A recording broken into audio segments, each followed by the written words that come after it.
दिन दहाड़े मर्डर होता है। 2 घंटे तक बगल में पुलिस स्टेशन है, कोई बॉडी को पोस्टमार्टम के लिए लेने नहीं आता है। कौन महिला थी? ये वो महिला थी जो यहाँ पे RWA की प्रधान थी।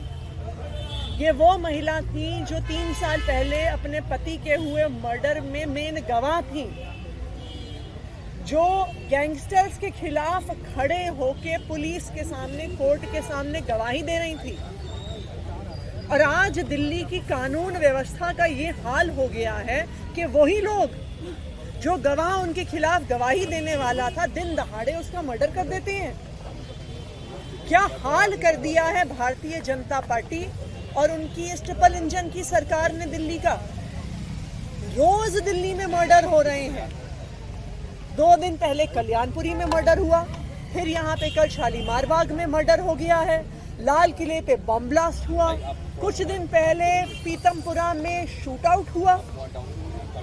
दिल्ली देश की राजधानी है, पूरी दुनिया दिल्ली को देख रही है। मैं आज अमित शाह जी से सवाल पूछना चाहती हूँ कि आप कहां पर हैं? दिल्ली की मुख्यमंत्री कहां पर हैं? आप किस चीज में व्यस्त हैं कि आप दिल्ली वालों को सुरक्षा नहीं दे सकते? ये दिल्ली की मुख्यमंत्री रेखा गुप्ता जी की अपनी विधानसभा है। अगर यहाँ पर लोग सुरक्षित नहीं हैं, एक RWA की प्रधान सुरक्षित नहीं है, एक मर्डर केस की विटनेस सुरक्षित नहीं है, तो एक आम नागरिक कैसे सुरक्षित होगा? अमित शाह जी से मैंने मिलने का समय मांगा है और मैं उम्मीद करती हूँ कि अगर अमित शाह जी को दिल्ली के लोगों की चिंता है तो वो समय देंगे और दिल्ली की लॉ एंड ऑर्डर की स्थिति को सुधारने का काम करेंगे। इसके अलावा एक विषय और है मैम, आपने पुलिस कमेटी को जवाब दिया, क्या कुछ मांग की है और जो आरोप लगाए कैसे आप उसको देख रहे हैं? जो आरोप भारतीय जनता पार्टी ने लगाए हैं वो सरासर झूठे हैं। सिख गुरुओं के लिए, खासकर गुरु तेग बहादुर जी के लिए, मेरी और मेरी परिवार की बहुत कट्टर आस्था है।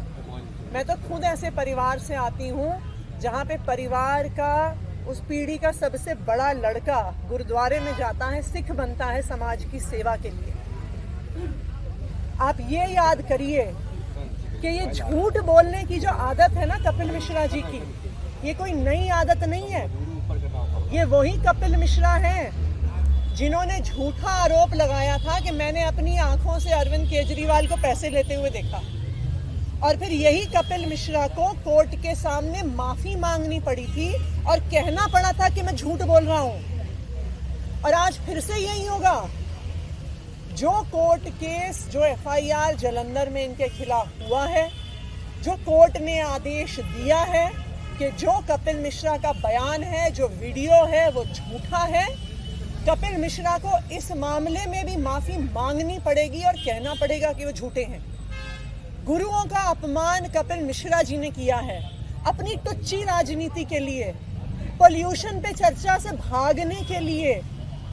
ऐसी टुच्ची राजनीति के लिए उन्होंने गुरुओं का अपमान किया, वीडियो को एडिट किया, गुरुओं का नाम डाला, गुरुओं के नाम पे राजनीति करी। और याद करिए, ये वही भारतीय जनता पार्टी है जिसने जब हमारे सिख भाई किसान आंदोलन कर रहे थे 3 काले कानूनों के खिलाफ, उनको खालिस्तानी कहा था।